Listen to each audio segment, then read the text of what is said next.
જ્યારે આ વર્ષ શરૂ થયું ત્યારે મેં દરેકને કંઈક ને કંઈક વચન આપ્યું હતું. આ વર્ષે હું મારી માતા પાસેથી આ પારિવારિક સમસ્યા દૂર કરીશ. પપ્પા, હવે તમારે વધારે મહેનત કરવાની જરૂર નહીં પડે.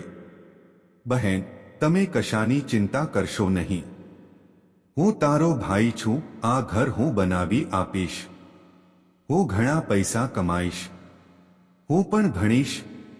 ચાલો વચન મુજબ થોડા દિવસો માટે આપણે એક થઈએ અને આપણા લક્ષ્ય તરફ પોતાને સમર્પિત કરીએ. પછી જેમ જેમ દિવસો, અઠવાડિયા અને મહિનાઓ વીતતા ગયા તેમ તેમ ધીરે ધીરે ફરી એ જ આળસ કાલ પર મૂકીને હું દરેક કાર્ય કરવા લાગ્યો અને સોશિયલ મીડિયા અને સ્માર્ટફોનના વ્યસનની લત લાગી ગયો. મારો સમય મોંઘો પડવા લાગ્યો. મને ખબર નથી કે બધું જાણવા છતાં તેણે ફરીથી આ મીન અને કપટી લોકો પર તેનું હૃદય કેવી રીતે ગોઠવ્યું. માત્ર ક્ષણિક સુખ ખાતર જ્યાં સમય વેડફાય છે ત્યાં જઈને તમારો કિંમતી સમય બગાડવાનું શરૂ કરો. તમે શું વિચારી રહ્યા છે? ભાઈ, શરૂઆતમાં ઘણો સમય હતો એવું લાગતું હતું. તમારી સાથે આખું વર્ષ છે. તમે જુઓ, આખું વર્ષ પસાર થઈ ગયું છે. હવે માત્ર થોડા મહિના બાકી છે. તમારી પાસે છે અને દર વખતની જેમ આ વર્ષે પણ પાછળ છે. શું તમે ક્યારે વિચાર્યું છે કે તમારી પાસે કેટલો સમય બાકી છે? તેથી બધા ખુશ છે કે હું આ ભાડાનું ઘર છોડીને મારી પોતાની જમીન ખરીદીશ અને એક સુંદર ઘર બનાવીશ અને ઘરની સમસ્યાઓનો અંત લાવીશ. ભાઈ, આ ઘર બનાવતા 1 વર્ષ લાગે છે.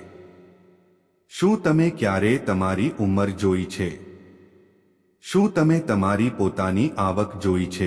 શું તમે ક્યારે તેની જાતે ગણતરી કરી છે? તે સપનાનું ઘર બનાવવામાં તમને કેટલા વર્ષ લાગશે? અને હું સંમત છું કે તમારા સપના મોટા છે. મારી પાસે પણ તેના માટે આવી યોજનાઓ છે. નિસંદેહ, મને ફક્ત તમારા સપના પર શંકા છે. તેથી તમારી મહેનત માટે મને માફ કરો. ભાઈ, હું આજે ખૂબ જ ઊંડાણપૂર્વક લખી રહ્યો છું. પણ મારી એક બીજી વાત યાદ રાખજો. તમારી ઉંમર અને આવકની સાથે જેમણે તમને પૈસા આપ્યા છે તેમની ઉંમર અને સ્વાસ્થ્યનું પણ ધ્યાન રાખો. જેણે તમને ધરતી પર લાવીને તમને આ દુનિયા બતાવી, જેણે તમે જે વિચારો તે કરવા માટે તમને સક્ષમ બનાવ્યા, જેમના માટે તે સપના જુએ છે. પોતે સફળ થયા પછી તે બીજાને બધી ખુશીઓ આપવા માંગે છે.